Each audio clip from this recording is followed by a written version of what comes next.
La pantalla pública de televisión, la televisión pública, debe ser una pantalla abierta a todas las miradas, todas las lecturas, para todos los colores. Esa es la pantalla pública de televisión de Bogotá, por supuesto, de Colombia. Esa pantalla tiene que ser plural, diversa, tiene que interpelar al ciudadano. Es aquella que lo interpela a usted. Por eso, Canal Capital hoy es una opción en la televisión de Colombia. Somos la opción. Los líderes de opinión del país, según la encuesta de Cifras y Conceptos, prefieren a Canal Capital para enterarse, para analizar, para opinar. Y la encuesta Bogotá, ¿cómo vamos?, reconoce a Canal Capital como la cuarta mejor entidad del distrito. Una televisión pública al servicio de la promoción y la defensa de los derechos humanos y, por supuesto, de una cultura de paz. Esas cifras, esas encuestas nos están diciendo que Canal Capital ha asumido el liderazgo de la televisión pública en Colombia. Por eso somos una pantalla pública para todos y todas. Somos Canal Capital, televisión más humana.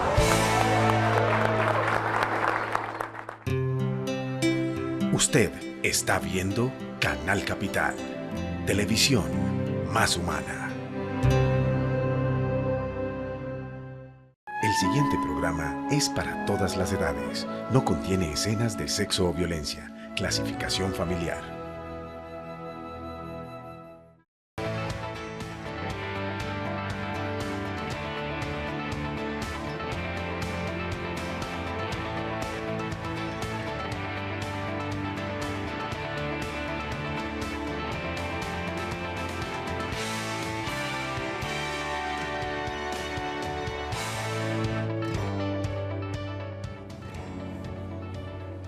Muy buenas noches, bienvenidos a la controversia hoy con varios candidatos a Senado, para discutir sobre los temas del país, para ver qué propuestas tienen como senadores para llevar al Congreso. Hemos decidido en la franja de opinión, en este programa de Canal Capital que se transmite en directo, traer a los candidatos a Cámara, que tienen más relación con Bogotá, candidatos a Senado más relacionados también con Bogotá, pero en general a miembros de distintos partidos para debatir sobre los problemas del país, sobre la coyuntura, pero también sobre las ideas que llevan al Congreso. Hoy tenemos a Claudia López de Alianza Verde en este debate. Muchas gracias, Claudia, por venir. Muchas gracias, León, por la invitación. Un placer siempre estar en la controversia. José Darío Salazar, del Partido Conservador, un veterano. Aquí estamos hablando de campañas políticas, otra vez al Senado. Muchas gracias por venir, José Darío. A usted, yo muy honrado con su invitación. Guillermo Rivera, del Partido Liberal, había hecho la Cámara de Putumayo, ahora tiene la idea de venirse a representar a más del Putumayo, a otros sectores del país en el Senado. Muchas gracias, Guillermo, por estar con nosotros. Y muy pronto estará acá Carlos Fernando Galán, de Cambio Radical, que también pues es cabeza del partido de Cambio Radical al Senado y que va a participar en este debate que va a ser seguramente muy candente. Vamos a hacer un contexto y sobre todo un perfil de los candidatos para que se conozcan, para que sobre todo los televidentes de Bogotá que nos están viendo tengan una noción de qué personas son, a qué aspiran, y luego venimos a este debate.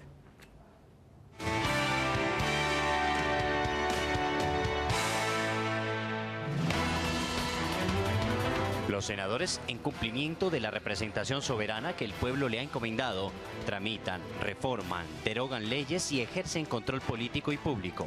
Además, tienen atribuciones especiales no solo en el orden electoral, constituyente y judicial, sino también en el legislativo, administrativo y de protocolo.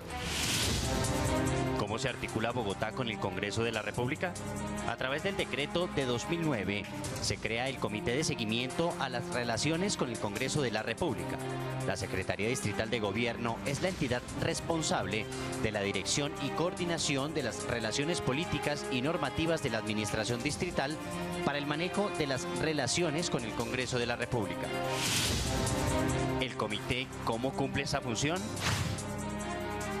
mediante la consolidación de la Secretaría Distrital de Gobierno y en especial a la Dirección de Seguimiento y Análisis Estratégico como instancia de coordinación de las relaciones políticas de la Administración Distrital con el Congreso de la República, a través de la construcción y promoción de una agenda legislativa para Bogotá que incluya las iniciativas elaboradas por la Administración Distrital, por medio de la definición de una agenda legislativa prioritaria para la Administración Distrital a partir de las iniciativas que cursan en el Congreso de la República, que tienen incidencia directa en la ciudad y especialmente en sus asuntos políticos, promoviendo la incidencia en el trámite de proyectos de ley y de acto legislativo que tengan impacto en el marco legal vigente o en el diseño, formulación o ejecución de planes, programas y proyectos que adelanten las entidades distritales, coordinando la participación de los delegados de entidades distritales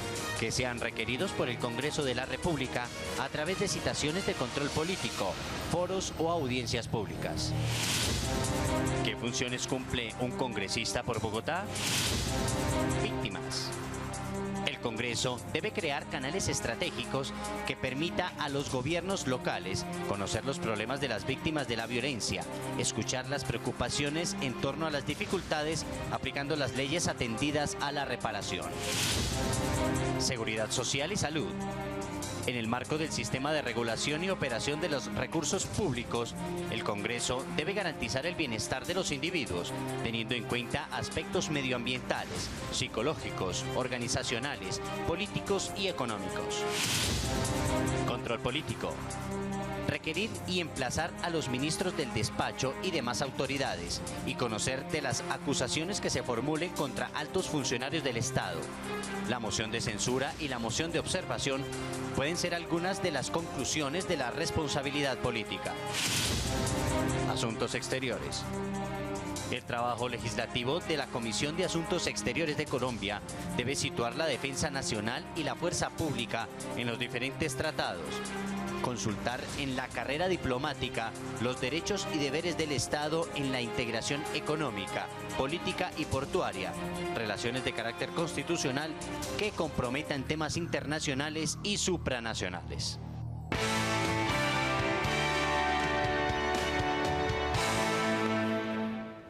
Bueno, tuvimos una idea para los televidentes de qué funciones cumple un congresista y sobre todo tratando de relacionarlo con Bogotá y qué cosas tiene para hacer frente a la ciudad un congresista. Pero vamos a empezar, Claudia, mirando en general cuáles son las ideas que usted lleva, las que tienen relación con Bogotá, pero también las ideas generales para aspirar al Congreso. Usted que por primera vez se mete en esta lidia electoral después de haber sido analista política, haber estado más en la academia, decidió dar el salto electoral. ¿Qué idea le tiene para los televidentes de Bogotá? Mil gracias, León. La verdad es que la principal razón por la que yo decido pasar de la academia a la arena electoral es porque creo que la decisión crucial que puede ocurrir este año en Colombia es si somos capaces de parar esta guerra y construir una paz sostenible y duradera. Y esa decisión es demasiado importante y demasiado crucial para Colombia para dejársela solamente a los politiqueros y corruptos que dominan el Congreso. Nosotros tenemos que definir cómo vamos a hacer la paz, que no es la paz como se la imaginan la mayoría de los congresistas actuales que ponen la palabra paz en sus vallas, que es una paz en la que se quitan las FARC de encima como si fuera un mosquito para seguir en el feliz mundo de la corrupción y la inequidad que reina hoy en Colombia. Nosotros en la Alianza Verde, yo en particular que soy la candidata número 10 de la Alianza, lo que creo es que la paz tiene que ser para transformar a Colombia. La paz tiene que ser justamente para que podamos quitarnos de encima esa excusa de las FARC que todo lo justifica, toda suerte de porquerías, para concentrarnos en, yo diría, 3 problemas centrales de Colombia. Uno, el principal problema de Colombia no son las FARC, el principal problema de Colombia es la corrupción, que es rampante. Aquí mientras hablamos en este escenario, León, el gobierno se está robando, junto con los congresistas de la Unidad Nacional, 3 billones de pesos para financiarle la campaña a los congresistas. ¿Para qué? Para que apoyen la reelección de Santos. La reelección presidencial es como gasolina en el incendio de la corrupción. Si queremos combatir la corrupción, vamos a tener que eliminar la reelección presidencial, eliminar la reelección indefinida de congresistas. Aquí antes de empezar el programa dije yo que esa iba a ser la primera iniciativa Y José Darío, con mucha sorna y con mucha burla, porque así son los congresistas veteranos, dijo, uy, eso va a tener muchos votos en el Congreso. Pues sí, seguramente por eso, por esa burla y por esa desidia con el problema de la corrupción es que los ciudadanos detestan el Congreso. Y yo estoy segura que la mayoría de los ciudadanos de Colombia, posiblemente no los congresistas conservadores como José Darío, sí nos van a apoyar en esa iniciativa de que los congresistas no se puedan apoltronar, se vuelven como los grandes capos que todo lo controlan. El segundo tema más clave, León, para hacer esta campaña es fortalecer la justicia. Si nosotros queremos tener paz en Colombia, tenemos que reducir la impunidad. Así como en los últimos 20 años hicimos un gran esfuerzo en defensa, razón por la cual las FARC están sentadas negociando, no fue porque se volvieron unos angelitos, fue porque hasta que finalmente con fuerza legítima y rechazo político logramos sentarlos a negociar seriamente. Pero ahora tenemos que reemplazar a las FARC, reemplazar a las BACRIM, que con la ley del fusil dicen qué se puede hacer y qué no se puede hacer en la mitad de Colombia. Tenemos que reemplazar ese poder de facto por jueces, por fiscales, por comisarios de familia, que protejan a las mujeres, a los niños, a los campesinos de Colombia. Entonces, hacer ese segundo esfuerzo en justicia después de anticorrupción, yo diría que es la segunda gran prioridad del país. Y la tercera es educación. Nosotros no podemos seguir teniendo esta colcha de retazos.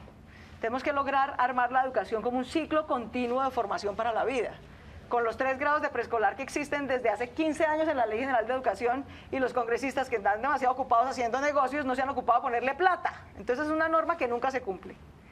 Lo segundo es tener una jornada única escolar de 8 horas, León. La mitad o más de los problemas que nosotros tenemos en violencia infantil y en delincuencia juvenil es porque expulsamos a los niños y jóvenes a las 4 horas, a que se queden solos o en la calle, expuestos a toda suerte de riesgos. Y por último, tener una educación superior, sea técnica, tecnológica o profesional, sea pública o privada, de calidad y gratuita, especialmente en la pública. De manera que la receta real de la paz no es quitarse las FARC de encima como fueran un mosquito para seguir en el feliz mundo de la corrupción en el que está el país actualmente, sino derrotar la corrupción, fortalecer la justicia y fortalecer la educación. José Darío, ahí tocó un tema en el que usted ha tenido mucho protagonismo, el tema de las negociaciones de paz y bueno, también estos temas en general del Congreso. ¿Qué ideas rectoras vuelven con usted al Congreso? Bueno, yo coincido en que el principal tema es el tema de la paz. Es el tema capital en este momento. Todos queremos la paz. Es el gran anhelo de los colombianos. Pero como dice Claudia, debe ser una paz sostenible para esta generación y para las nuevas generaciones. Entonces yo creo que la llegada al Congreso nuestra es un imponderable en el sentido de revisar minuciosamente cómo se va a hacer la paz. Es una paz con impunidad, como parece que se está planteando. El marco para la paz, que es un marco para la impunidad, ¿qué dice? Los máximos jefes de la subversión se podrán hacer acreedores a la suspensión de la ejecución de la pena. Los máximos jefes están condenados a 40, 50 o a 60 años. Si se hacen acreedores a esto, no pagarán un solo día de cárcel, porque la pena se suspende. Y dice esa misma norma que ya es reforma constitucional, que la votó el Congreso de Colombia con algunas excepciones, como la de este ciudadano, dice, y todos los demás que no son jefes, pero que igualmente son violadores, secuestradores, reclutadores de menores, desplazadores, asesinos, se podrán hacer acreedores a la renuncia a la persecución judicial. Lo que quiere decir que la justicia no puede actuar porque no habrá investigaciones, habrá una gran burla a las víctimas, no habrá quien las resarza. Y mañana las víctimas se encontrarán cara a cara con sus victimarios y no podrán ir a la justicia porque la justicia les va a decir, hemos renunciado, como dice el marco para la paz, que es un marco para la impunidad, a la persecución judicial. Entonces me parece que esa paz así va a traer más venganza, más violencia, más retaliación, simplemente porque el Estado no hace justicia. ¿Cuál es el beneficio de la sociedad a quienes se han dedicado a los crímenes de lesa humanidad? Seguramente reducir las penas, pero jamás ofrecerles la calle, porque además no es un buen mensaje a la sociedad. Dedíquese al crimen, dedíquese a la extorsión, dedíquese al narcotráfico, enriquézcase con el secuestro, que no le pasa nada, que lo graduamos como buen ciudadano. Entonces yo coincido en que el tema capital es el de la paz, y ahí tendremos que hacer un control político y los debates correspondientes, como los hemos venido haciendo, sobre cómo se va a hacer la paz en Colombia, cuál paz es la que queremos. Hace unos meses, el presidente de la República ordenó la suspensión de la erradicación manual obligatoria de coca en el Catatumbo. Él sabe que la coca es la munición para cegar la vida de nuestros policías, de nuestros militares, para financiar la extorsión y la violencia en Colombia. Fue tan grave esa decisión que no lo digo yo, lo dijo el ministro de Defensa después en unas declaraciones. El Catatumbo es la billetera de las FARC. Por supuesto, ahí se producen 30.000 kilos de coca al año. Pero lo que no dijo es que era la billetera de las FARC, entre otras cosas, por cuenta de la decisión presidencial. Entonces él nos habla que está negociando con las FARC la erradicación de la coca, pero toma unas medidas administrativas contra la tranquilidad de la República y contra la armonía del país. De modo que esto exige coherencia, esto exige verdad, esto exige una paz con respeto a las víctimas, y en eso coincido. Es el gran capítulo nacional que tenemos que abocar, porque este es un tema histórico. Damos la bienvenida a Carlos Fernando Galán. Ese es cabeza de lista de Cambio Radical, fue concejal, está aspirando ahora al Senado. Muchas gracias por venir. León, estaba en Medellín. Me disculpo, el avión se demoró y alcancé a oírlos ahorita al inicio, pero pude entrar solamente ahorita. Me disculpo por el retraso y muchas gracias por la invitación. No, aquí lo esperamos pacientemente. Pero entonces, para no cogerlo en frío, vamos a darle la palabra a Guillermo y sobre este tema, que se ve que ha cogido ya como rumbo, como tema central, el tema de paz, pero en general sobre ideas centrales en el tema del Senado. Pues León, el tema de la paz para mí es un tema central.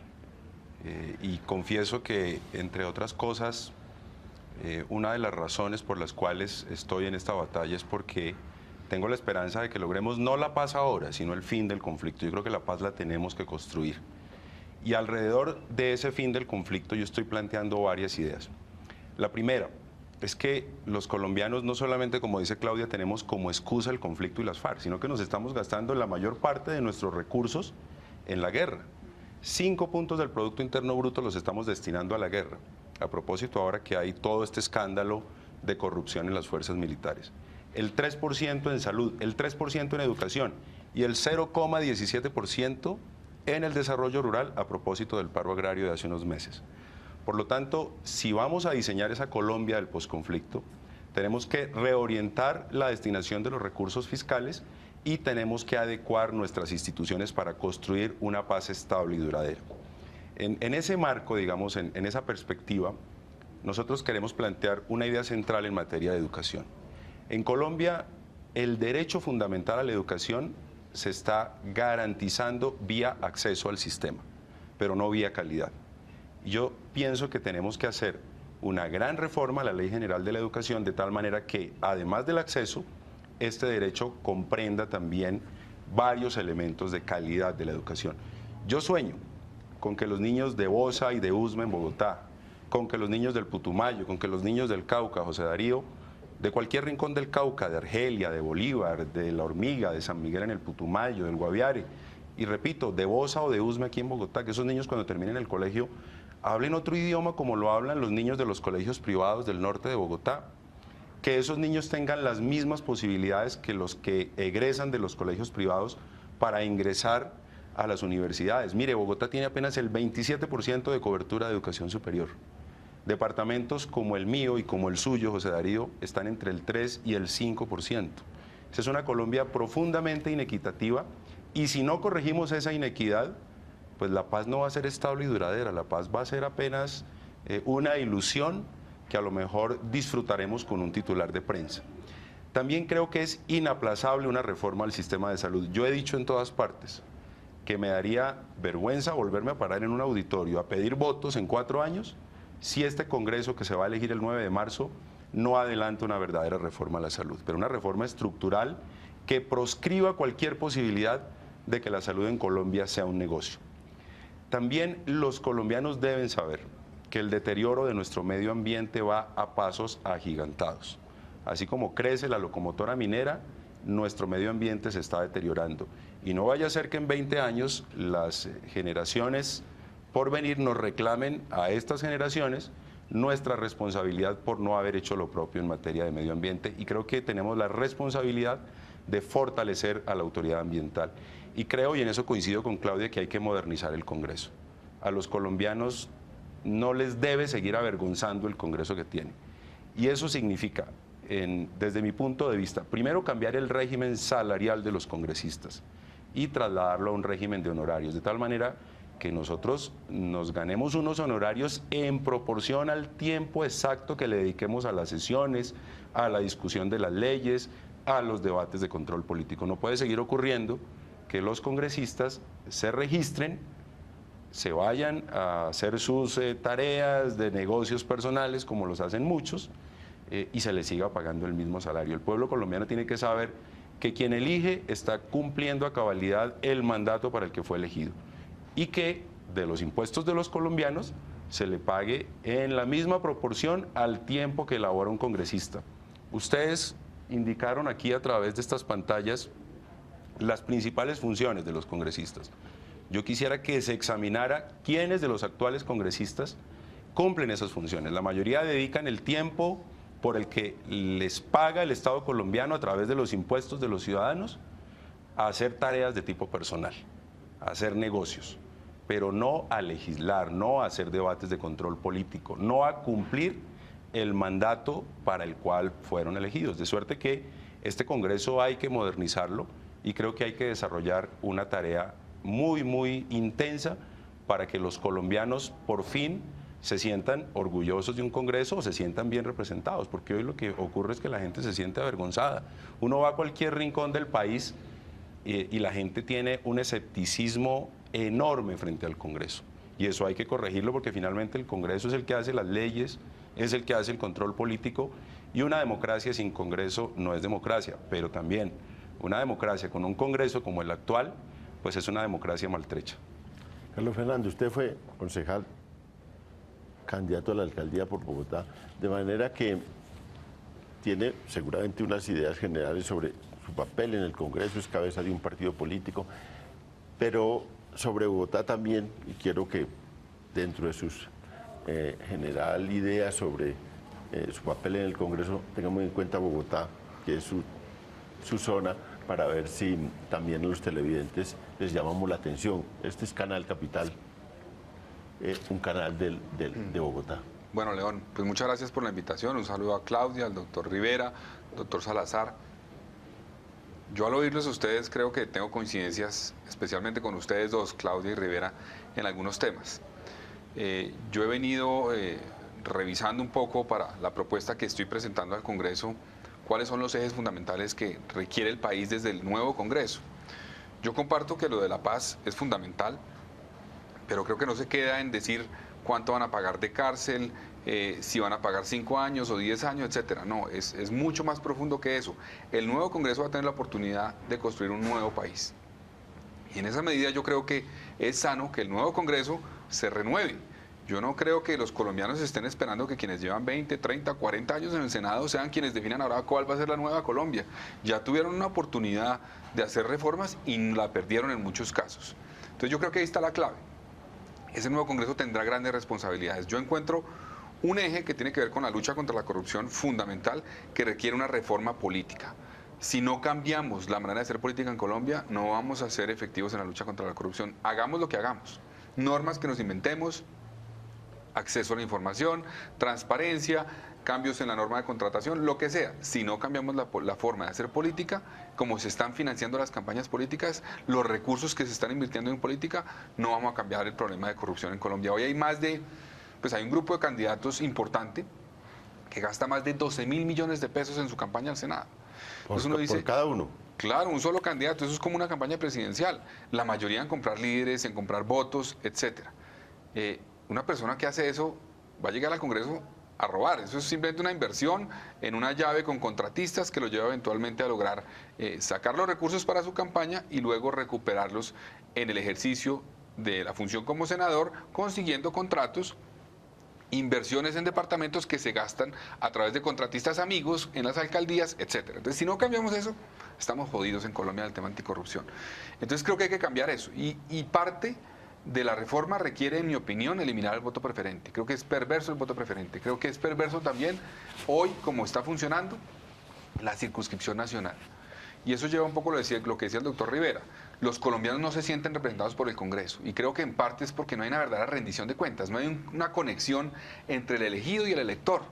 Como en otros países donde la gente sabe, oiga, mi parlamentario es este, yo sé qué está haciendo, cómo vota, si vota bien, si no vota bien, qué posición asume en los debates. Aquí no sabemos. Los colombianos, usted les pregunta, yo he hecho el ejercicio y háganlo ustedes. En las reuniones que uno va, ¿ustedes se acuerdan por qué congresistas votaron hace 4 años? Y la mayoría no se acuerda por quién votó. Mucho menos le va a haber hecho control a qué hizo ese senador o qué hizo ese representante. Entonces hay que replantear el modelo político, en mi opinión, para ser efectivos en la lucha contra la corrupción y que la política nos permita ser efectivos en resolver muchos problemas. Segundo eje, el tema de educación. También estoy de acuerdo que es fundamental. Los estudiantes dieron un testimonio muy importante de participación ciudadana tumbando la reforma. Pero yo creo que el tema de educación no se puede limitar a cuál es la reforma a la Ley 30 que hay que hacer, cómo se consiguen recursos para la educación superior, sino hay que hacer una reforma integral. Y eso pasa por el tema de calidad de la educación. No solamente es que los estudiantes de Bogotá o de Putumayo o del Cauca hablen eventualmente inglés, es que sepan leer y escribir. Tenemos a estudiantes que salen del sistema público de educación hoy que no tienen comprensión de lectura adecuada. Mucho menos saben un segundo idioma, obviamente. Entonces, si no le apostamos a la calidad de la educación y arrancando desde la primera infancia, no servirá de nada abrir espacios adicionales en la educación superior, porque quienes van a acceder a esos espacios van a ser quienes tienen la posibilidad de pagar una educación privada hoy. Porque en la competencia de un colegio público, un colegio privado, ¿quién le gana las pruebas ICFES? ¿Quién le gana las pruebas de acceso a la Universidad Nacional? Pues el del colegio privado. Entonces estamos con ese sistema, es aumentando la brecha que existe en la educación. Y el último eje que me parece fundamental tiene que ver con desarrollo urbano, que incluye varios temas. Yo creo que Colombia sí tiene un problema en el desarrollo de sus ciudades. Las ciudades de Colombia se han construido en su mayoría de manera informal, mal planeadas, ocupando territorios que no deberían ocupar, rellenando humedales, ocupando rondas de los ríos, etc. Y tenemos unas políticas públicas que buscan es como apagar incendios hasta ahora. Entonces, vivienda, y está bien que se hagan las políticas de vivienda, yo las comparto, las apoyo, pero no puede ser simplemente vivienda. Tenemos que darle a la gente desarrollo urbano, planeado. Por ejemplo, a mí me preocupa mucho que estemos, Soacha es un ejemplo clave. En Soacha vamos a llevar 600.000 personas en los próximos 6 o 7 años. Imagínense ustedes lo que implica para una ciudad como Soacha, que hoy tiene los problemas que tiene, que dupliquemos la población en cuestión de 6 o 7 años, simplemente porque estamos buscando unas soluciones de vivienda allá. Estamos dando una ciudad dormitorio, donde la gente va a dormir, obviamente, trabaja en Bogotá, viaja 4 horas al día o más para llegar a su trabajo, no hay calidad de vida, no hay oportunidades de empleo allá, no hay recursos de parte de esa ciudad para garantizar que hay unos sistemas de transporte adecuados, seguridad adecuada, etc. Entonces yo creo que Colombia tiene que pensar un poco, y eso aplica a Bogotá. Parece sano que Petro plantee el tema de que la ciudad no puede seguir creciendo de manera desorganizada, pero tampoco es cierto que poniéndole un muro diciendo hasta aquí llega Bogotá, tenemos que crecer para arriba, eso se va a solucionar de la noche a la mañana, porque podemos terminar promoviendo ese desarrollo informal como ha ocurrido en muchas zonas del país. Y finalmente, que tiene que ver con el tema urbano, pero no se limita al tema urbano, es la política de seguridad. Y es que si no pensamos en una política de seguridad que se adecúe a las dinámicas de inseguridad que tiene el país y que seguramente van a cambiar con el proceso de paz, si se logra firmar la paz, tendremos graves problemas como ocurrió en Centroamérica. Entonces yo creo que hay que pensar eso, y eso pasa por una reforma a la justicia, que no se limite a pensar en quiénes investigan a los aforados, en cómo se cruzan las elecciones y si eliminamos la función electoral a las cortes, sino que hay que pensar es cómo logramos que la justicia le llegue al ciudadano a pie, que el ciudadano sienta que no va a haber impunidad cuando le roban el celular, cuando lo atracan, cuando hay fleteo. Y eso es lo que está pasando hoy. Claro que la gente se escandaliza con razón porque en corrupción y en muchos casos emblemáticos no hay justicia. Pero también la gente está esperando justicia para ellos. ¿Cómo logramos que ese sistema funcione, que la fiscalía funcione bien, que haya suficientes jueces especializados? Ahí está la clave, creo yo, de la presencia estatal que se requiere en toda esta etapa nueva de la nueva Colombia que queremos construir. Pues esta es una... ¿Puedo añadir algo a lo que dijo Carlos Fernando que me parece pertinente? Es que tiene razón Carlos Fernando cuando señala que el Congreso debería rendir cuentas. Y yo quiero contar, y lo acabo de recordar escuchándolo, acabo de recordar que tramitamos una modificación a la Ley 134, que es el Estatuto de Participación Ciudadana. Está siendo revisado hoy por la Corte. Y en la Cámara aprobamos que todas las corporaciones públicas de elección popular estaban en la obligación de rendir cuentas junto con los funcionarios elegidos en la rama ejecutiva. Y cuando llegó al Senado, unos senadores de la República exceptuaron al Congreso. Es decir, si esa ley es dictaminada como exequible por la Corte Constitucional, los concejales, los diputados, los alcaldes, los gobernadores van a tener que rendir cuentas y el Congreso de la República no, por cuenta de la plenaria del Senado de la República, lo cual es, primero, una irracionalidad absoluta, pero además es un absoluto despropósito de cara al ciudadano. ¿Cómo el Congreso no le va a rendir cuentas, por favor? O sea, lo que tiene que hacer un servidor de elección popular es rendirle cuentas a las personas que lo eligen. Vamos a una pausa y volvemos y nos metemos en una discusión que siempre atiende a los temas de coyuntura. Todo este fenómeno de corrupción en las fuerzas militares, para que se preparen para el debate. Vamos a una pausa.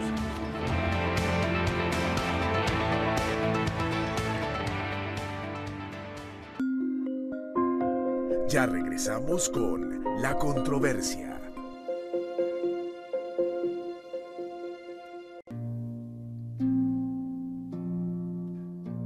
Por una causa hay que dar la vida. Jaime Garzón, periodista colombiano, asesinado el 13 de agosto de 1999. Canal Capital, televisión más humana. Hoy en Colombia estamos dejando huella con un trabajo constante y transparente que fortalece nuestra democracia. Este 9 de marzo vota y deja tu huella en las elecciones de Senado, Cámara de Representantes y Parlamento Andino. Verifica la dirección de tu puesto de votación en www.registraduría.gov.co. Los puestos de votación abrirán a las 8 a.m. y cerrarán a las 4 p.m. Podrás votar únicamente con tu cédula amarilla con hologramas. Marca claramente la opción de tu preferencia en la tarjeta electoral. Una vez votes, solicita tu certificado electoral. Deja tu huella. Vota. Registraduría Nacional del Estado Civil. La democracia es nuestra huella.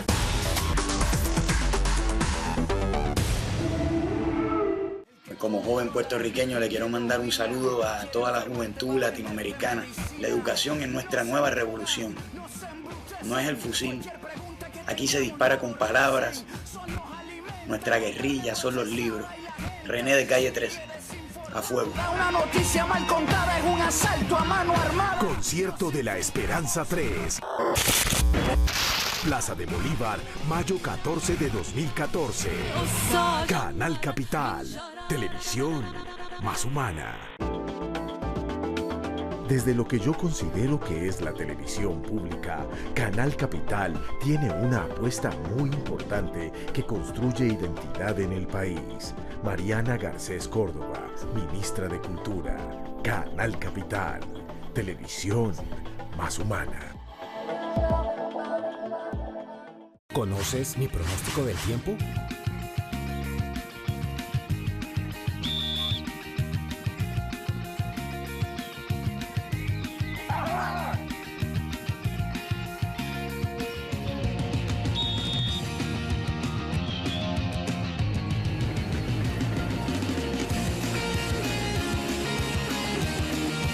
Consulta mi pronóstico. Prepara tu día. Prevenir es IDEAM. Gobierno de Colombia. IDEAM.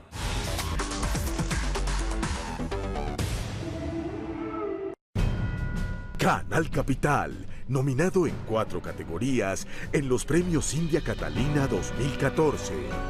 Colombia Nativa, mejor programa de inclusión social. Otoniel Umaña, mejor presentador de noticias, Noticias Capital. Estamos cubriendo los hechos y el acontecer diario de la Bogotá diversa y cotidiana. Alina Lozano, mejor actriz protagónica por Crónicas de un Sueño, Colombia, años 80. Bogotá es Beethoven, mejor producción de televisión pública. Seguimos siendo la opción. Canal Capital, televisión más humana.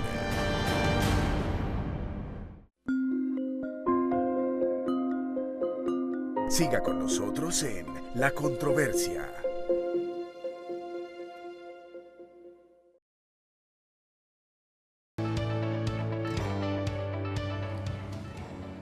Estamos en La Controversia transmitiendo en directo Canal Capital, un programa de su franja de opinión, y en estos meses cercanos a las elecciones, o ya en estas semanas cercanas a las elecciones legislativas, hemos decidido que estos programas los colocamos al servicio, los ponemos al servicio de los representantes a la Cámara o candidatos a la Cámara por Bogotá y de los senadores, y integrando a distintos partidos, distintas voces, para que la teleaudiencia bogotana tenga criterio por quién votar, para que vengan acá a debatir sobre los temas del país y sobre sus propuestas.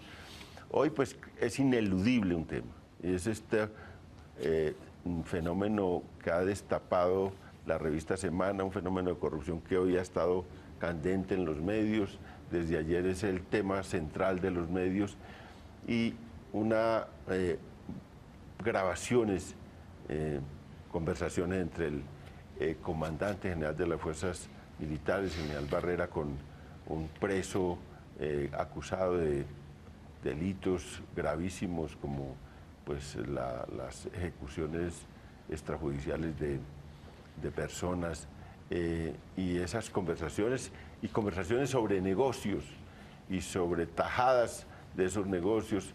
Y bueno, es un escándalo enorme. El presidente Santos tomó una reacción muy fuerte ayer cuando conoció las informaciones que iba a haber unas medidas drásticas, le ordenó al ministro de Defensa, pero el ministro de Defensa salió hoy y ya no era tan drástico, ya la cosa más o menos tenía un poco... explicarnos cómo la corrupción y las chuzadas son legales en el ejército. Esa explicación. Y esto se suma al otro escándalo de la pasada semana, que es el de Andrómeda, que también eran unas chuzadas que se referían a los negociadores de La Habana, chuzadas ilegales a periodistas, y bueno, este escándalo se suma a ese y pone en el ojo el huracán a las fuerzas militares colombianas. Queremos debatir qué opinión tienen sobre eso, sobre la actitud, sobre el hecho y sobre la actitud presidencial y sobre cómo se resolverá esto, Claudia. Pues León, a mí me parece lamentable, francamente, o sea, por cuenta de esos señores de la guerra, por cuenta de esos corruptos dentro del ejército, ¿es que vamos a seguir en guerra?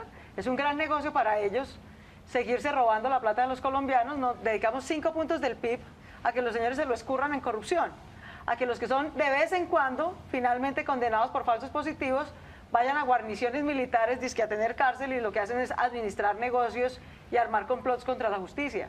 Eso es vergonzoso, León. Realmente los que quieren paz sin impunidad es coger a todo ese poco de militares corruptos y meterlos a la cárcel, y no a una guarnición, sino a la picota. Eso es paz sin impunidad.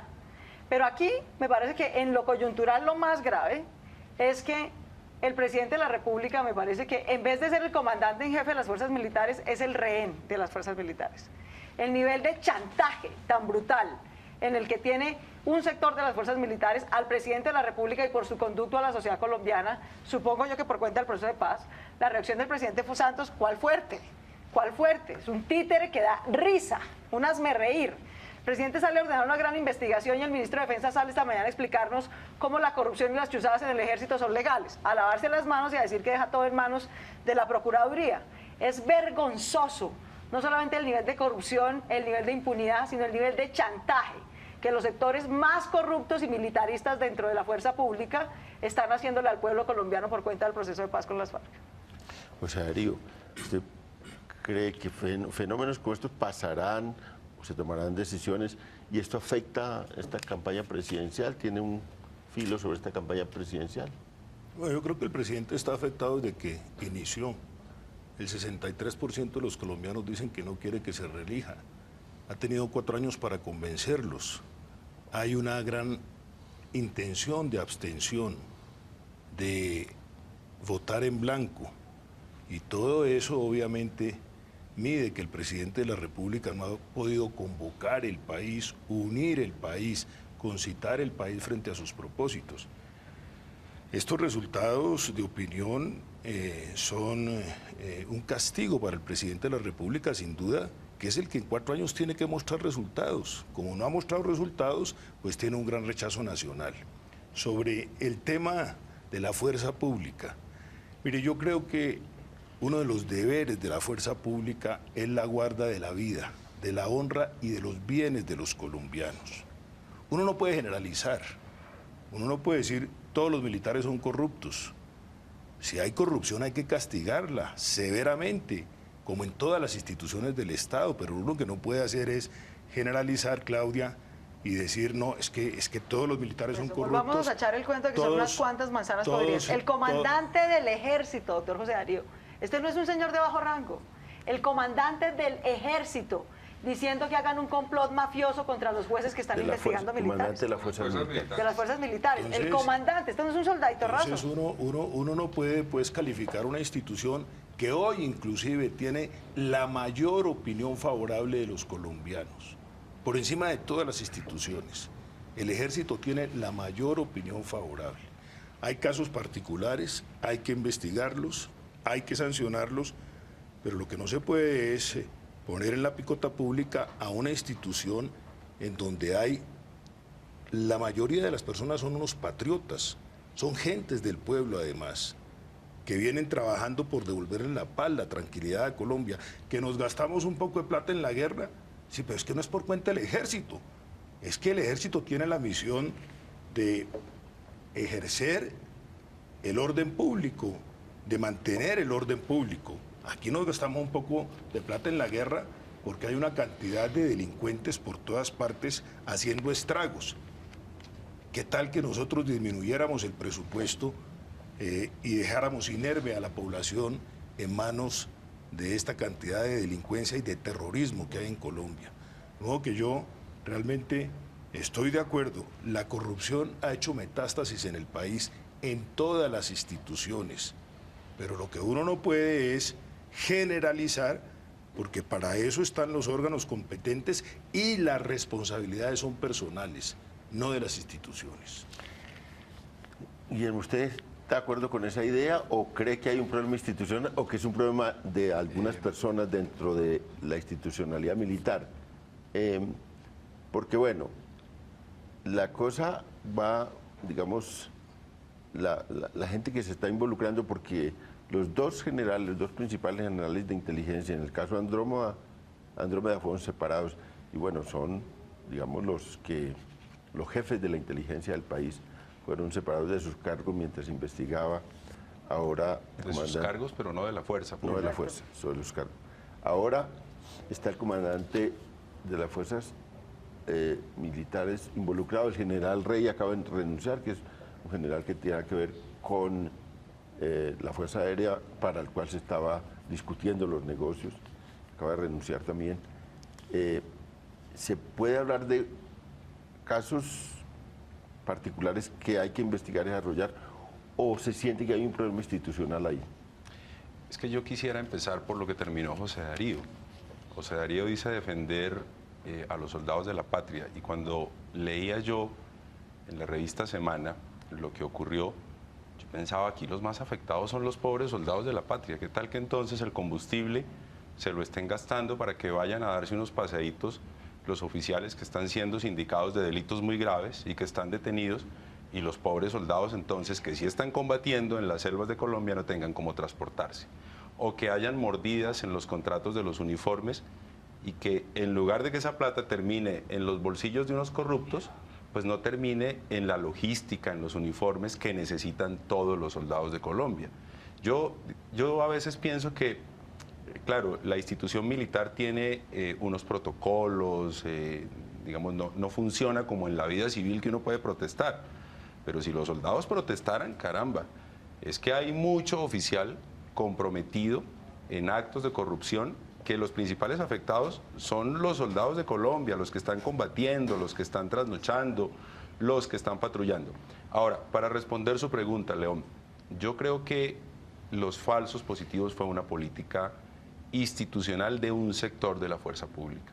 Y yo hoy más que nunca no me arrepiento de haber votado negativamente la reforma al fuero penal militar, porque este escándalo lo que está demostrando es que ese espíritu de cuerpo que existe en la fuerza pública no es garantía para ejercer un debido control del uso de los recursos que tiene a su cargo la fuerza pública, que José Darío es la institución que más recursos tiene hoy en el Estado colombiano, más que la salud, más que la educación. Por lo tanto, si es la que más plata tiene, es a la que más hay que vigilar. Y yo creo que el tema no se resuelve con una investigación interna. Desde que ocurrió lo de Andrómeda, yo he venido pidiendo vía Twitter que el presidente asuma directamente el control disciplinario, que no se quede eso en el Ministerio de Defensa en una investigación interna, porque me temo que va a terminar conociendo el propio expresidente Uribe de ella. Porque a mí me sigue rondando en la cabeza que no es coincidencia que al expresidente Uribe le entreguen la información de que en Cuba están hablando, que le entreguen las coordenadas el día que un helicóptero iba a recoger a un comandante guerrillero, y que él lo transmita, digamos, de una manera desvergonzada, porque a pesar de que es una información que es objeto de reserva, él no cuenta cómo se entera, pero sí se lo cuenta al país. Y ahora aparecen también unos oficiales del ejército interceptando comunicaciones de los negociadores en La Habana. Luego, claramente al interior de la fuerza pública hay gente interesada en sabotearnos a los colombianos, no al presidente, a los colombianos nuestro sueño de alcanzar el fin del conflicto. Y ahora aparecen estos negocios y entonces uno sí entiende por qué les interesa sabotear la posibilidad de que los colombianos superemos la página del conflicto. Es que eso es un negociazo, por favor. Esos contratos de los que están hablando las grabaciones de uniformes, de combustible, pues son contratos que surgen de la cantidad de recursos que del presupuesto general de la nación se le destina a la fuerza pública. Luego uno empieza a entender cuáles son los intereses de quienes desde el interior de la fuerza pública quieren, repito, no al presidente, sino a los colombianos, nos quieren sabotear la esperanza de alcanzar el fin del conflicto, lo cual es muy grave. Y por supuesto que eso merece toda, todo el peso de la ley, tanto desde el punto de vista penal como desde el punto de vista disciplinario. Y yo repito, el presidente tiene que asumir directamente la investigación, no lo puede dejar en manos del Ministerio de Defensa. Tiene que ser el presidente con una comisión de muy alto nivel que nos dé a los colombianos la tranquilidad de que se van a develar los nombres de los responsables tanto de las interceptaciones ilegales como de los actos de corrupción que conocimos este fin de semana. Carlos Fernando, usted, bueno, muy joven, pero ha pasado por muchos, ya yo di una parte de su hoja de vida, pero fue alto consejero contra la corrupción. ¿Así se llamaba el cargo? ¿O SAR anticorrupción? Secretario de Transparencia, realmente no, digamos, porque es que el SAR anticorrupción simplemente espera que sea como un fiscal allá que está investigando desde el gobierno nacional los casos de corrupción, y la figura de la Secretaría de Transparencia es más una figura de buscar generar políticas públicas para prevenir la corrupción. Entonces tiene, digamos, una función que no puede compararse con las de la Fiscalía o la Procuraduría. Bueno, pero tenía esa misión de buscar, de tratar, digamos, de que el Estado, digamos, se volviera más transparente, que atacara fenómenos de corrupción. Usted que estuvo en eso, ¿cómo ve este gran escándalo? No, es gravísimo el escándalo, no el escándalo, digamos, que haya ocurrido y que esté ocurriendo eso. El escándalo, pues, es sano que se conozca, eso es lo fundamental cuando hay casos de corrupción, que se destapen. El presidente Santos ha hecho un esfuerzo en algunos temas, por ejemplo, con el Estatuto Anticorrupción definió que los jefes de control interno, entre esos el jefe de control interno del Ministerio de Defensa, sea designado por el presidente de la República y no por el Ministerio. Y eso busca darle una cierta autonomía e independencia para garantizar que quien es jefe de control interno de las fuerzas militares, eventualmente y de las diferentes fuerzas, sea alguien que le responda directamente al presidente. Creo que este caso, como decía Guillermo, hay que aterrizarlo un poco ante la opinión pública, porque efectivamente esto afecta al soldado. Hoy murieron 5 policías en Tarazá por un atentado a la guerrilla. Esos policías no tienen nada que ver con ese escándalo de corrupción, absolutamente nada que ver. Pero en la opinión pública se están viendo afectados todos los policías y todos los soldados de Colombia por lo que está pasando. Entonces, es gravísimo. Yo creo que aquí hay que revisar, por ejemplo, el tema de la contratación del Estado desde el punto de vista de las fuerzas militares. Uno entiende que las fuerzas militares tengan que tener unos mecanismos para contratar las cosas distintos a los mecanismos normales. A mí me decía, por ejemplo, una vez una persona que trabaja el tema de seguridad con el gobierno nacional, hombre, si hacemos una licitación pública, pues tenemos que poner en la página web e informar a las FARC, a las BACRIM, qué estamos haciendo y qué vamos a comprar y cómo lo vamos a comprar, o a Venezuela o a Ecuador. Y eso es completamente absurdo para el tema de defensa y seguridad. Pero eso no puede llevar a que entonces eso se haga como se les dé la gana en sus gastos reservados y en los diferentes gastos y contrataciones que hacen a dedo. Tiene que haber un tipo de control. Y eso creo que no pasa simplemente por decir, presidente de Santos, asuma usted la investigación de este caso. No, creo que debe ser el fiscal, porque es un tema penal, o sea que hay un tema gravísimo penal que tiene que ser el fiscal general de la Nación el que asuma directamente la investigación por este caso. Y creo que para buscar que no siga ocurriendo esto en Colombia, se requiere, y de manera fundamental, que haya un mecanismo de vigilancia de la ejecución de estos recursos, porque tenemos que involucrar al procurador directamente, al fiscal directamente, al contralor o a la contralora en este caso directamente, que haya algún sistema que vigile la ejecución de los recursos, porque lo contrario vamos a seguir con lo mismo. Así acabemos el conflicto, así se reduzca esto a un 3% o al 2% del gasto militar. Sí. Seguirán gastando los militares una cuantiosa suma cada año, y si no hay una vigilancia, pues seguirán cometiendo los mismos desafueros. Eso se requiere que, por ejemplo, hay países donde buscan unos comités especiales donde gremios, medios de comunicación y altos funcionarios de ciertas ramas del poder participen en unos procesos de vigilancia a la ejecución de esos presupuestos que son secretos. Son presupuestos secretos. Pero aquí no tenemos eso, y yo creo que sí hay que buscarlo. Eso no se resuelve, como dijeron hoy, con una comisión de alto nivel que va a revisar los contratos. No, eso se resuelve con un proceso mucho de largo plazo de vigilancia de todo lo que se está gastando. Yo denuncié, recuerdo, hace 2 años en la Secretaría de Transparencia, un caso de unas gafas, de un tema ahí como para la noche o algo así, que se iba a comprar y que evidentemente había corrupción en ese contrato. Yo alerté y se frenó y se cayó el proceso. No se lo entregaron a quien lo iba a adquirir, al parecer pagando una plata. Ese caso lo mencionan en las grabaciones de semana, el caso de las gafas. Entonces es uno de los muchos. Yo alcancé a conocer otro también que tenía que ver con no los uniformes, sino la ropa o las prendas que le entregan a los soldados que terminan su servicio militar, que son miles cada año que terminan el servicio militar, y hay una ley que le da al Estado la obligación de darles una muda, digamos, un paquete de ropa que no sé cuánto vale, 300.000 pesos, etcétera. Ahí había corrupción, porque supuestamente tenían que entregarles ciertas calidades de ropa, una camiseta de cierto peso, unos pantalones, etcétera. Ahí había corrupción. Le entregaban camiseta que duraba 3 puestas nomás, le daban unos pantalones que no aguantaban más de 2 lavadas, y ahí había corrupción. Entonces, si ahí hay corrupción, imagínese usted lo que podemos estar viviendo en el tema de armas, en el tema de todo tipo de mecanismos de logística de las fuerzas militares. Menos cuentas que el Congreso son las fuerzas militares.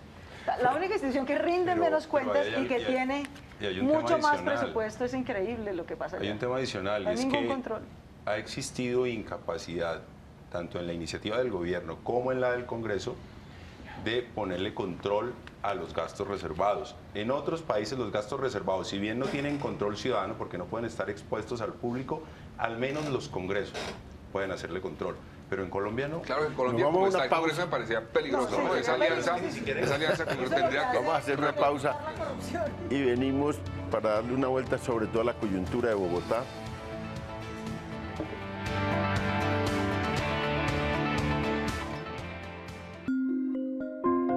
Ya regresamos con La Controversia.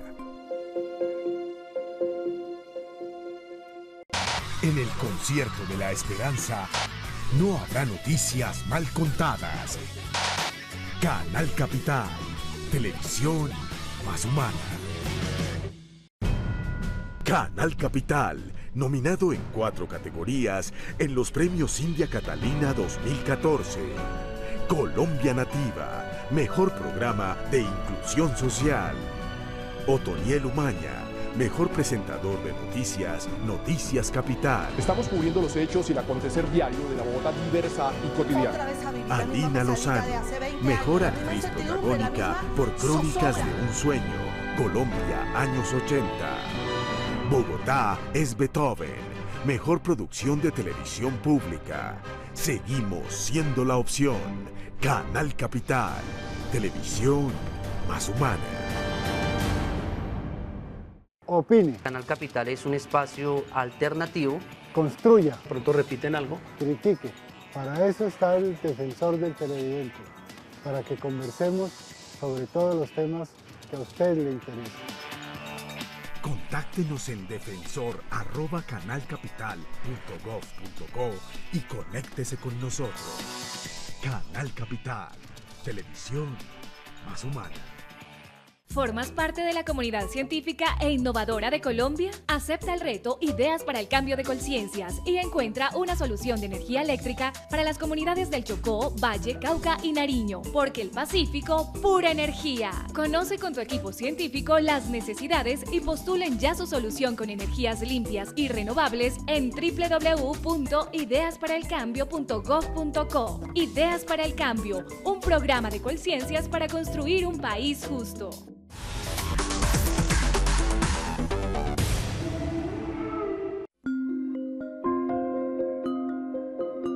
Siga con nosotros en La Controversia.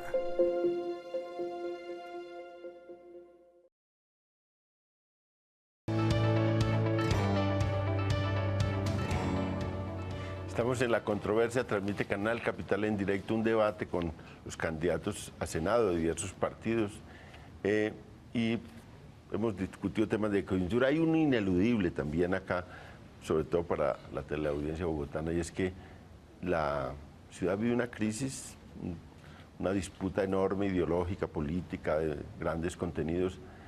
Un procurador que emitió un fallo por el cual destituía al alcalde y lo inhabilitaba durante 15 años, y una réplica de la opinión, de la ciudadanía frente a eso, y también está en curso una revocatoria.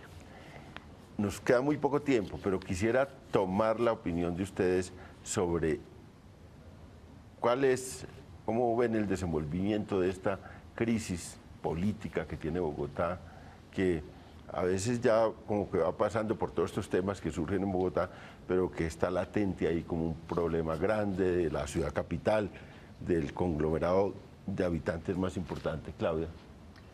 Pues León, ese es un tema bien difícil, digamos, yo que soy candidata además de la Alianza Verde, es aún más difícil porque ahí está Progresistas. Yo lo he hecho varias veces y sigo teniendo la misma posición, León. Yo no voté por Gustavo Petro a la alcaldía, con todo el afecto que le tengo, creía que se necesitaba alguien con más experiencia. Pero eso que está haciendo el procurador con Gustavo Petro es una infamia, es un abuso de poder. De manera que yo a eso sí me resisto y espero que esta crisis, que es profunda, la podamos resolver de dos maneras distintas. Que lo legal lo resuelvan los jueces.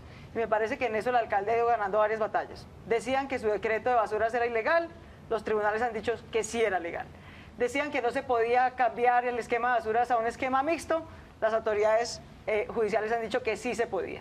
De manera que yo espero que lo legal se siga resolviendo, por supuesto por las vías legales, pero lo político tenemos que resolverlo en las urnas.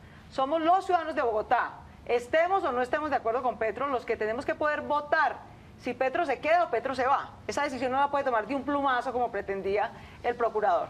Yo veo a los demás muy asustados, hicieron toda suerte de triquiñuelas y tal para aplazar la votación de revocatoria de marzo a abril. En cualquier caso, creo que lo importante es que todos vayamos a las urnas. Yo personalmente votaré no a la revocatoria, porque a pesar de que no voté por Petro inicialmente, no me voy a parar al lado del procurador y de quienes quieren abusar del poder. Si queremos paz, necesitamos aceptar que hay gente que no tiene nuestras ideas y que tiene derecho a gobernar. O sea, Darío, usted que ha sido un crítico duro de todo este proceso. Sí, primero que todo hay una controversia política, pero hay un fallo que hay que respetarlo.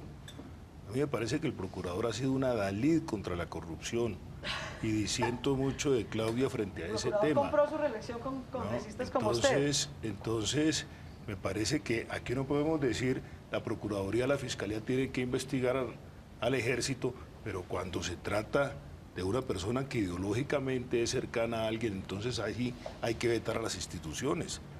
Parece que las instituciones hay que respetarlas, el procurador tiene competencia, eso de ir a los derechos humanos me parece que es un exabrupto. Tan está funcionando la justicia en Colombia para que no la sustituya la comisión a la cual acude el alcalde. Comisión Interamericana. Pero hasta ahora no se ha podido resolver el tema. El procurador legitimó a la Comisión Interamericana porque fue allá a darle. Bueno, pero hasta ahora no se ha resuelto el tema, precisamente porque la justicia, la tutela, los tribunales están actuando. El procurador ha destituido a varios alcaldes de ciudades capitales, a varios gobernadores. ¿Por qué entonces en este momento se hace semejante escándalo cuando lo que hace es ejercer sus funciones como las ha ejercido, las funciones constitucionales, cuando ha tenido que destituir a 700 alcaldes, a 20 y pico de gobernadores? Carlos Fernando, su opinión rápida porque nos está acabando el tiempo. No, yo creo, León, pues me parece dramático para Bogotá lo que está pasando, porque no tenemos un alcalde gobernando, tenemos una ciudad con una cantidad de problemas y el alcalde o trinando la mitad del tiempo o estaba en el balcón la otra mitad del tiempo y la ciudad un poco a merced de qué va a pasar aquí. Yo creo que es sano que se supere rápidamente los temas judiciales. Creo que el procurador sí tenía facultades para hacerlo, pero creo que eventualmente la sanción no es equiparable con otro tipo de sanciones que había expedido el procurador. Por ejemplo, a Samuel Moreno lo suspendieron por 11 meses. Entonces uno dice, ¿cómo suspenden a Samuel 11 meses y a Petro lo destituyen 15 años? Creo que no es comparable lo que ellos hicieron como para que tuviera esa diferencia la sanción.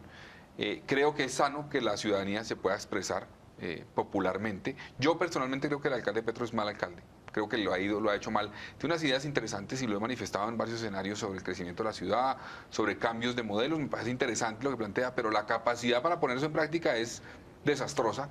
No tiene capacidad de formar equipo. Por ejemplo, ha cambiado el grueso de su equipo, más de 40 jefes de entidades los ha cambiado en cuestión de 18 meses. Entonces creo que eso ha sido dramático para la ciudad y eso se ve reflejado en que no vemos soluciones de seguridad, de movilidad, etcétera. No, yo también sostengo la tesis que he venido sosteniendo desde el principio. Primero, yo creo que en el Congreso tenemos que cumplir un mandato constitucional que es la Convención Americana, que hace parte del bloque de constitucionalidad nuestro y que señala claramente que solamente la autoridad judicial puede limitar derechos políticos. Así que estamos en mora y yo los invito a ustedes a que esa reforma la promovamos muy rápidamente. Y segundo, pues los ciudadanos de Bogotá están en su legítimo derecho de expresarse a favor o en contra del alcalde Petro. Me parece que eso hay que respetar. Muchas gracias por acompañarnos y a los televidentes los espero el próximo lunes en otra controversia de Canal Capital Televisión Más Humana.